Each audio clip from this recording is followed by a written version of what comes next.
without the attachments last time because I was heading out of my office and I didn't do it. So I slapped myself for that, but Andrea was able to get that out for me. Looking at our calendar. Oh, you want to address any public comment? Is there a public comment? Public comment, yes, ma'am, I'm sorry. Sorry.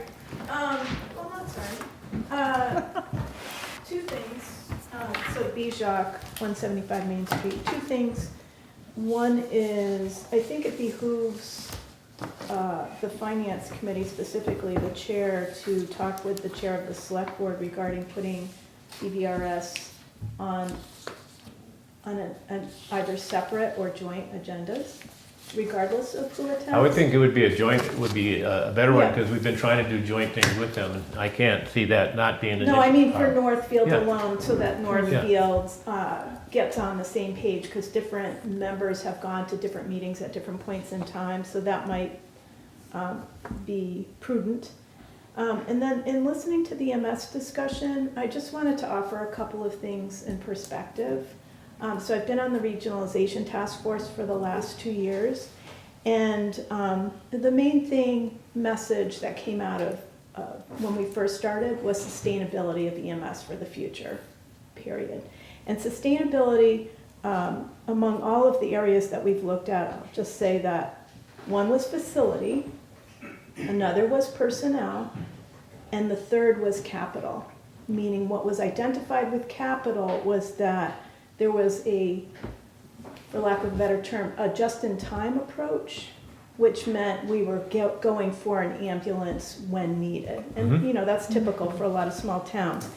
So the other point that I wanted to make is the number of calls for all 4 towns have gone up since COVID. So the usage has gone up. That affects personnel. The need for personnel makes the need for personnel, permanent personnel, go up. And it also affects the rate at which ambulances need to be replaced, right? So I just wanted to offer that context and to say when you're looking at the budget increases, Oh, yeah. right? Because we've gone from Volunteered to more permanent. correct. Yeah. The building is really a separate deal, and this is what I'm going to hope to bring forth to the public. The building is really a separate deal in that if we don't have the building for some reason, because you brought up you like to do the worst case scenario planning, we would just continue to operate as we have been. And what we identified before the special town meeting was that the operating costs were essentially the same. They would be. Right? So there's no harm other than it's a very poor EMS facility having an old garage. But there's no harm if for some strange reason our new building didn't go through. Right? It wouldn't Sure. change your budget. No. That's coming No. Oh, forward. we because- knew that, yeah. Okay, I just wanted to make sure that was So that was clear. explained pretty well. Yeah. prior to Okay, it. Yeah. I just wanted to make sure that was Yeah. clear because you guys covered a lot of facts and it's hard to absorb. And the bottom line is the budget is what the budget is at this point. It doesn't really have anything to do with the building because those operating costs essentially stay the same, but they're paid, instead of doing rent, for example, we're paying taxes, Yeah. but the taxes are actually less than the True. rent. Okay. So I just True. wanted to make sure that was clear in case it Yeah. wasn't. It's very clear to us. Yeah, Where it doesn't I know. become clear is when you get people that say, oh, they bought this building and it's gonna cost, what? yeah, I know. Okay, Well, so, it's a yes. complex It is. topic, and we could have made it even more complex by taking it out of the control of Northfield and creating a whole separate district, which we all said that's think way things are too working well. complicated. Yeah. Yeah. One quick question I Okay. just want to ask of Andrea, since B has brought that issue up. This is a rare event for the legislation, state legislation, for having a town purchase a facility in another community. I assume this is something that happens rarely, so we don't really know the time frame, how it's going to work It through the state doesn't- legislature. It doesn't. You'd be surprised how many towns buy land in other communities for various reasons. There's, water protection. Yeah, Amherst watershed. buys the land in Pelham all the time. Right. So Oh, I didn't know, especially Yeah. being a building too involved. Again, this is not a commonplace issue. But it so- isn't common. I agree with you, it's not common. Yeah. But nothing moves through quickly. Yeah. So We're operating on a time frame, and that's why we were doing a sort of compromise purchase and sale agreement, whereas once we get the approval, we will, because they were like, well, we don't want to move anything out until we have the approval. Well, if the approval takes 5 months, if we don't get the approval till, say, May, then they wanted like 5 months to move out. Now we're into next fall. We're like, yeah, that's just not gonna work really well. So we're working on, if they're waiting up front for us, you know, we're holding the building, then we'll trade off with them waiting on the other end. So we're working in a purchase and sale agreement with a combined use of the building. There would be a transitional period. So yes, we could close on the building, because the legislature would say, yes, you can buy it. We could close on the building, would now be ours, but we've written into the purchase and sale agreement a transitional period, and they're working that very specifically. Matt is working with, you know, the owner and the manager over there to give them their time at the back end. So we would take our time at the front end, having them wait. If they would give us time, we would give them time on the back end to transition out. So it's gonna be interesting, but we'll put it in the purchase and sale agreement so that it's not like, oh yeah, we'll close, but then we want 6 more months to move out. That really hamstrings us. But if we can work out an agreement whereupon, once the purchase and sale, once the sale is actually complete, we can share the facility with very specific parameters and an agreement in the purchase and sale. So it's an unusual situation, Yeah. but I think that everybody's pretty excited about the idea that would actually shorten the time for us to get into the building as quickly as possible, even though they're still moving out. So we've been very creative, and they've been very flexible, I have to say, and really tried to work with us on a solution. So. Anything else? No, that's it. Okay. Getting back to the PVRS, if the select board wanted to get together, would they want to do it on their night, on a Tuesday night? I don't know. No, but you know, I mean, let's kind of, if we want to do this, we want to do it soon, I think. Yeah, I would just say reach out to Bernie and I will. on behalf of both, because Bernie, not Bernie. I know. Bernie Parada and I have Boudreaux. experience from last year. I sat in on part of the review. I think we've got the budget plus the district agreement, and different members, because of the timing of all of these meetings, some of them were on Tuesday nights when the select board is meeting, right? And also on Thursday nights. So I would just say get it onto your agenda, the finance committee and the select board separately at least, so that you have it as a topic, because right now it's under meetings that you attended, and, you know, let the school committee know if they don't come, you're going to be talking about it anyway. Correct. You're going to be reviewing all of this anyway. All right. Now, That's my recommendation. I think I'm gonna make that, send an email to Bernie Boudreaux, the chair of the select board, to just say, let's get this on the select board agenda, both the agreement and the budget, sooner rather than later. Because in the past, we had an agreement for the calendar for the year, and what we had agreed to when I was chair, which was only a couple of years ago, was that the school would come and give us an intro at the beginning of the budget year to both the finance committee and the select board, to give us a heads up on what programmatic changes were going to be happening, and then to come again in, I don't know, February or somewhere in there to go through what they had figured out in their budget committee meetings, right? So this is not a new concept. no, we'll try to come up with something that would be advantageous to both of us. Yeah. Okay, that being said, we're moving on to any other. David, Yeah, would you like to say anything, or just waiting? Okay. I actually do have a question Sure. about the EMS Facility? issue and the Oh, okay. funding there. I think, you know, and I understand where Matt's going with this, and I'm glad that he's looking ahead and Yep. trying to project where we're gonna be, and we're gonna build up some funds. I think that's great. And from my standpoint, I think I also understand that it all makes sense. I think the problem that you're gonna run into at town meeting is that it's gonna start to feel like people maybe will say, is this a bait and switch? I'm not sure if we really projected that we were gonna have that much money needed to carry on, you know, so people had a sense of what this was gonna cost, and it felt like it was going to be the same as what we were paying before. And now it starts to feel like we're all of a sudden gonna be asking for more, and part of that is that we're adding positions. Well, that, and the other thing that wasn't in the mix was the ambulance. So there's a new ambulance involved too. So there is a capital project for the ambulance, which is $500,000 or more. So that is in the mix as far as the cost. So, and that's, you know, something they have to order now to get 2 years from now. So if you threw that in the mix, or if you looked at what we were supposed to pay as of last year, as far as we were supposed to have contributed $61,000 last year. But they didn't have everything together at the time. So after the survey, or not the survey, but after everything came through, it said that, you know, Northfield should have paid $61,000 for their portion of the program.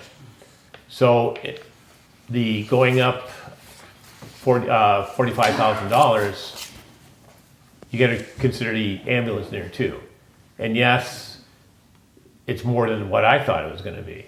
But now if I look at all the parameters that are out there, that is why it is our assessment is more. Again, the building and that, yeah, it's going to have to be explained. And believe me, I get that, I understand. Yeah, I know. See, I know you, because you were here and you understand what we're going through. But all of a sudden somebody's going to just get up and has no knowledge of what's going on. So we have to, and that's when hopefully we're educating people as to what the cost of this service is. I mean, he's even broken it down. It costs like $35 per person. All I'm saying is I know. that we better go prepared if, you know. I will agree with you 100%. That's why I said, And you know. maybe it's worth for him to put something out there ahead of time so He- that people Oh, I have a think little bit of time to I digest. think we're gonna do more than that. I think, Well, what we had said, what I had said in the info session before the special town meeting in November was that we would be doing an info session in the spring after we got through the assessment discussion, right? Yes. So, I will say the task force was equally surprised at the size of the budget that's really needed. He's documented it very well. But we all expressed concern that it is a very difficult concept for people to get. And then you have the enterprise fund on top of it, so people don't realize that there's revenue coming in as well. So yeah, it's a really good point that everyone, it just needs to be explained in a certain way that everybody can absorb, even though they might not like it. I think we're going to need several Yeah. informational meetings as far as, Yeah. and I don't mind There's doing. already been an article in the paper because he's going to each of the select board and finance committee meetings, so, yeah. And we'll do that. We'll make sure that we'll give as much information as people want to have, but those people who don't want to participate in the informational meeting, we can't control those people, unfortunately. And those people will be the ones that do not have half the information and will not change their minds. For my own purposes, when was the decision made to add 2 additional people? He had, if you his budget here, when you looked at it, there was 3 different aspects. You could go with 6 people, 4 people, 6 people, 8 people, and he had his budget based on 4, 6, or 8. He took the lesser one for this next upcoming budget as far as doing that. Well, FY26, Yeah. what do you mean the EMT? Paramedics? For paramedics, yes. Well, they're adding a paramedic and an EMT Yeah. this time, right? No, we added 2 paramedics, but those positions, we already had a full-time. We did this, the chief was the other full-time, and there was 1 more. That was actually in the model last year, to go to the 3 paramedics.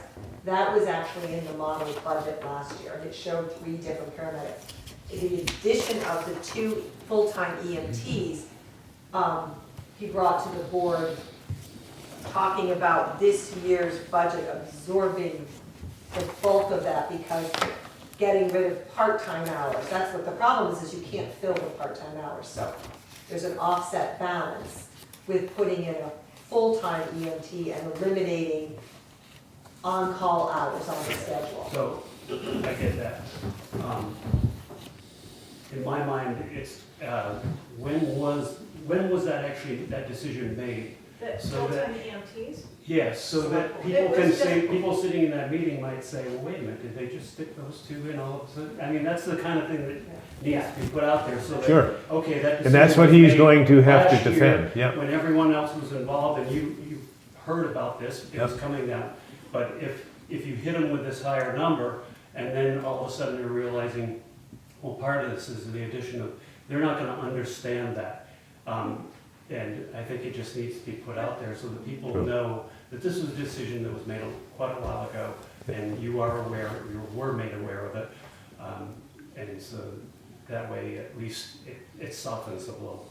Well, the other thing too is, unfortunately too, is we're sort of in a position, we don't have a lot of choices here for if we're going to retain any type of ambulance service.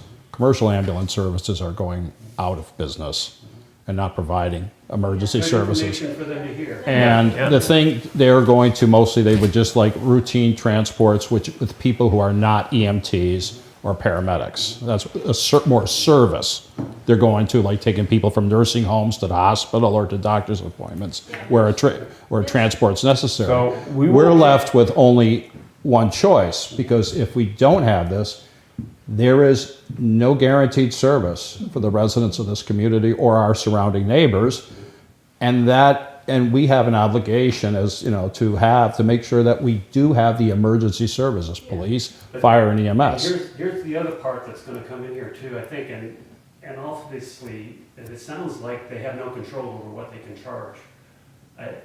That seems a little odd to me. Well, it's the insurance company, It's the insurance that insurance companies controls it. dictate what they charge. Transports are Medicare and that. But, one yeah. can Right, private. but there has to be some way to negotiate with that. Well, that would be up to You can't them. continue to That's- run Yeah. it That's the along. federal government, Yeah. Medicare, Yeah. Medicaid's federal Well, government. then we need to go to our state representatives or our federal representatives. Just to clarify, it's a lot for everyone to absorb. I think what we're getting at is, it's a lot for everyone to absorb in 1 year, Oh, Yeah. yeah. right? Yeah.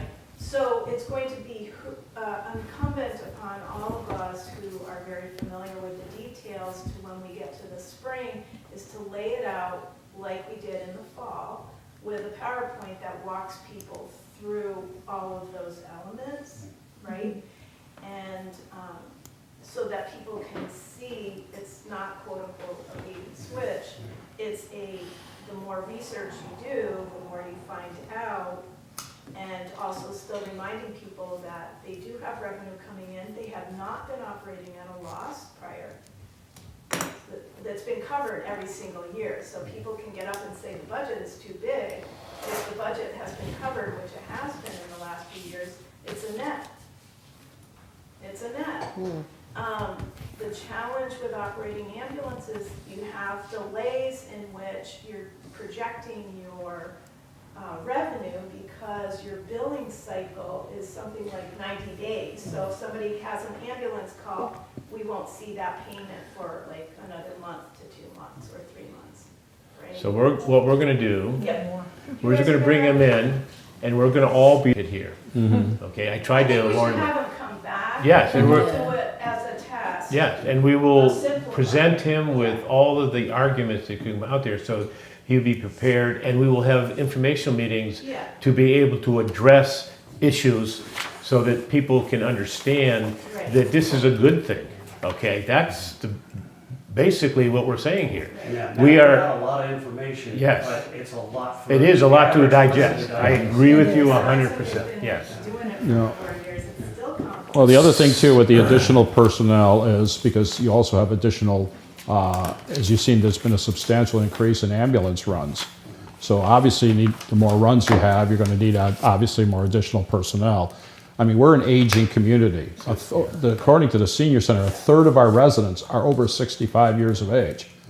And we're getting older, and the population of our town is getting older each year. So obviously, you're also going to have continuous increases in, you know, EMS calls, because again, we're an aging population here. And I think one of the things you have to explain, people will say, well, then we'd have less calls, would it be cheaper if we just do Northfield? The problem is, and we just saw this in Adams, if you run a 24-hour paramedic level service, you must run a 24-hour paramedic. You can't just go to 9 to 5 for paramedics. It's all or nothing, or they'll shut you down because they don't consider it safe. So in order to do that, we have to include partners. Yes, it increases the runs, but it also increases the revenue, which allows the whole thing. And that's why we're not gonna just keep adding partners. The point is there's a balance at which, yes, we have to subsidize some of it, but we're also receiving revenue. But we don't wanna get ahead of ourselves and have 17 towns, because then you're gonna be, then you get to a point where you gotta have more of this, you gotta have more of that. You can't sustain But if you actually want a 24-hour, 7-day-a-week paramedic level service, we do have to hit a certain threshold of volume with partners. Otherwise, the service shuts down. You can't just run it for Northfield. And if Northfield tries to run a 24-hour, 7-day-a-week paramedic level service for Northfield, the budget's $1.3 million, we just saw it. And I Yeah. think the hard part for a lot of people to understand is Understand when, that. okay, we're gonna be doing more business, we're gonna put more people out there, we should be making more money is the way, We are. Yeah, well, but then you've gotta add a $500,000 ambulance because we're running the wheels off of them. So there's gotta be a balance there. That's why he's not expanding as far Right, as right, doing that's what that. we're So trying to you want to achieve get to the that, point where you are helping the communities you are without the fact that you're just overextending. Right. And I think that's one of the things that we want to keep a lid on. Don't overextend. We want to get to the point where this is controllable. So, and again, this is, Yeah. people in this room, I think, understand more. Yeah. We just got to do a Yeah. better job of getting it out there. And I appreciate everybody being here.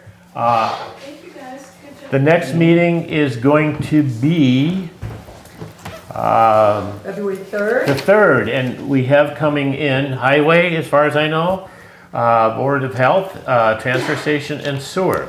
That's as far as I know. I'll reach out to all of them to Okay. remind them. And anything else that I can throw at you. I'd like to have would you do the honor, sir? Well, I, Bernie Parada, make a motion that we adjourn the Finance Committee. Do I have a second? second, Gail Weiss. All those in favor? Dan Campbell says yes. Gail Weiss, yes. Bernie Parada, yes. Robin Vandermatt, yes. Lindsay McCarthy, yes. Unanimous. 8:45, we have adjourned.